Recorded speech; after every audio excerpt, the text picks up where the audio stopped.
sun eenyudha? Cubbuu Aadamiif jecha ka du'e sun. Kadu jedhanii himan ilmatu du'e jedhanii abbaan ilma ajjeese jedhanii piriis godhan. Abbaan ilma ajjeese jedhanii ibsan. Okay. Abbaan ilma ajjeese erga jedhaniiti abbaan ofiisaatiin duune. Kan du'ee fi kan hin duune jira jechuun ammasitti ilaali. Abbaan hin duune ilma ajjeese. Ilma kana jaalatee biyya lafaa kana jaalatee ilma kana kennee jira. Ilma kana kennee ilmi kun akka ajjeefamu godhe jechuudha. Ijoolleen akka rukuttee ajjeeftu godhe jechuudha. Tokko ka du'e jira tokko ammoo kan hin duune jira jechuudha. Erga sana ammoo kunniin lama walitti meeqa ta'a jedha walitti tokkoma ta'a jedhan. Isaan lama miti jedhan abadan. Lama ta'uu hin danda'u jedhu tokkoma jedhan. Laalam. Ka dhalate hoo eenyudha jedhanii salaa? Ilma. Ilmatu dhalatee jedhan ammas. Sirriitti laala eegeeffadhaame. Ilma dhalatee jedha. Ka dhalate illee ka du'e illee ilma malee abbaa miti jedhan. Erga karaan isaanii amma ka dhalate illee ka du'e illee kan biraa erga taate abbaan ammoo gubbaa jiraa jedhan jarri hin mul'atu jedhan. Erga akkas taate isaan meeqa taadham meeqa qulqulluu lama qulqulluu moo tokko qulqulluu? Lama qulqulluu jedhama moo tokko qulqulluu jedhama jarri kun? Lama qulqulluu jedhama. Lama qulqulluu jedhama amma. Sini galtee lama qulqulluu jechuudha. Fitsum hulettiidha malee fitsum amlaakiidha miti. Fitsum handidha osoo hin taane fitsum huletti jedhama amma jechi kun.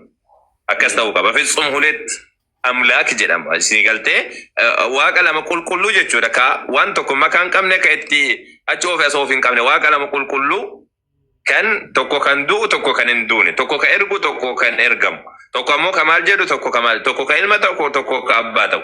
Waaqa lama qulqulluu ka akkasiidhaa qabanii jechuudha. Waaqa lama qulqulluu ka akkasiidhaa san qabanii jechuudha. Kanaaf barnuti kiristaanota wagguu dubbannu isin galtee isin kiristaanonni waaqa tokko ol waaqessitanii waaqa sadii afur waaqessu jirtanii waaqa sadii waaqessu jirtan malee haqiiqatti isin waaqa tokko waaqessutti hin jirtanii rabbi tokko qofaa miti kasi waaqessistan sadii afur sadii waaqessu jirtan lama waaqessu jirtan wagguu isin hin jennu isa kanaaf. Garuu ammoo macaafa keessatti saraa ayyee ani bakka kana wanti si gaafadhu macaafa keessatti ammoo waaqni waaqeffamu meeqa ta'uu qaba sila wagguu waaqayyoo fiimu yookaan rabbiin wagguu fiimu meeqa na waaqessa nu lamaa waaqessaa jedhamoo ani kophaa koo jira jedhamoo Yesuusiyyuu waaqayyo tokkicha jedhamoo meeqa jedhee dubbata wagguu dubbata. Okay, kakuu moofarraa eegalee gara kakuu haarawaa yommuu dubbisnu kitaaba 66 ta'e 81 illee waaqni ka waaqeffamuu qabu tokkoo fi isa qofa akka ta'e bakka hedduutti dubbata. Zaraagim 6:4 irratti dubbata bakka hedduutti waaqni waaqeffamuu qabu tokko akka ta'e Yesuus illee barsiisaa ture.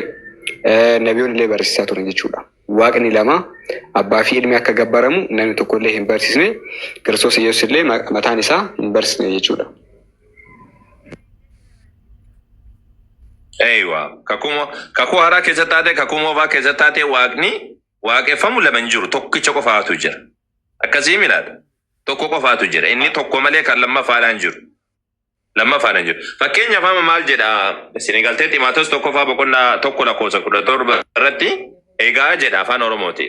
Mootii bara baraa jedha isa hin duune jedha. Kan du'e hoo maalidha ree? Isa hin duune isa ijatti mul'anne waaqa tokkicha sanaaf jedha. Waaqa tokkicha sanaaf bara baraan hamma bara baraatti ulfinni fi galanni haa ta'u ameen ameen jedha. Okay. Isin galaa jira miti isa. Egaa mootii bara baraa isa hin duune isa ijatti mul'anne. Yesuus Kiristoos ammoo osoo ka waaqa ta'u taate sila. Osoo isin ofiisaati ilma waaqaa osoo ta'eeti. Ilma waaqaa jechuun ka waaquma ta'a miti ree.